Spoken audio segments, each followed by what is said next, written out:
Stop à 0-1 minute. There we are. Gives us a chance to say hi to all our friends in Brazil at Visiona, at São José dos Campos, and at the Ministry of Defense in Brasilia. I'm sorry if I had trouble with the pronunciation there. I've been told more than once this week, and my Portuguese is terrible, but I'm doing my best. Sorry about that. Hi also to our friends at KTSat in Seoul, to the Thales Alenia teams in Cannes, to our industrial partners ISA and Kines, and all of you following on the internet. We hope you enjoy it.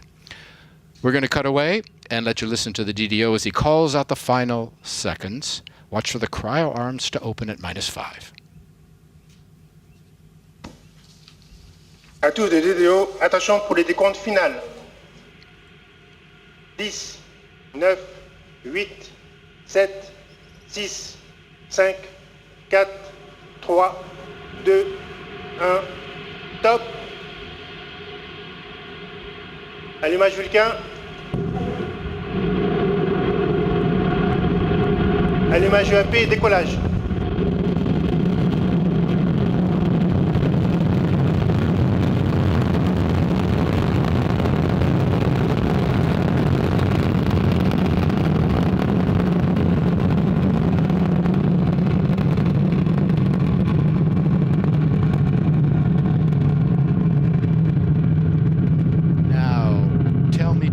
Was that worth the wait or not?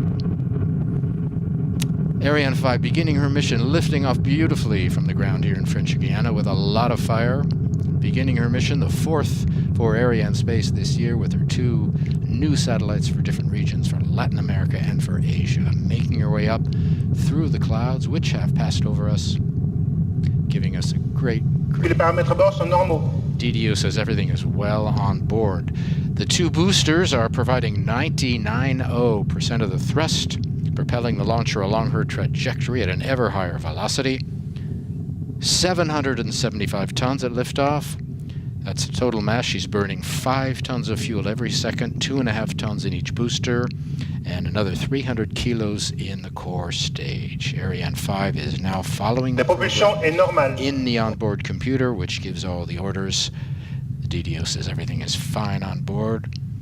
We're in the first of 4 flight phases. We'll describe each in turn so you can follow Ariane as she heads east across the Atlantic. Right now, the first flight phase, the single core stage engine and the boosters are burning. Boosters going to burn for another 20-25 seconds. Tous les paramètres à bord sont normaux. Extinguished, and with the good viewing conditions, you'll be able to see those boosters flame out and even probably fall back from the launch vehicle. So get ready for that. That's quite a sight in about 20 seconds. We're 15 kilometers from the launch pad here in Jupiter, but even here you can feel the sensation of liftoff. And at about 1 minute and 30 seconds after launch, the delayed sound comes over here. There is the flame out of the boosters. And the DDO has confirmed it. You can see on either side there's a single point of light in the middle. That's the launcher making her way eastward. On either side you can see the flamed out boosters trailing a little smoke. Lovely sight, and in another minute we may, if we're lucky, be able to see the extinction of the fairing. That'll be nice. That'll make another couple of points of light.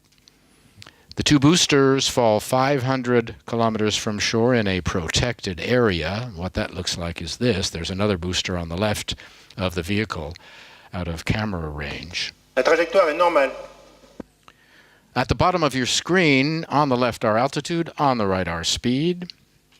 You can see that in 2 minutes, Ariane has already hit a speed of over 2 kilometers per second.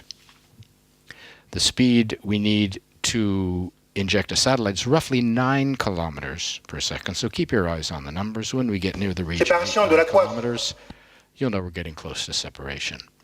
The DDO has called out separation of the fairing, and you can see that up there. Another 2 points of light. What that looks like from the vehicle point of view, that's one half on the left, another half falling out of camera range on the right. We can separate the fairing now, revealing, as you can see on the top, our first satellite, Brazilian satellite. We can separate the fairing because we're out of the dense layers of the atmosphere, over 100 kilometers up. There's neither friction nor heating, which could disturb the passengers.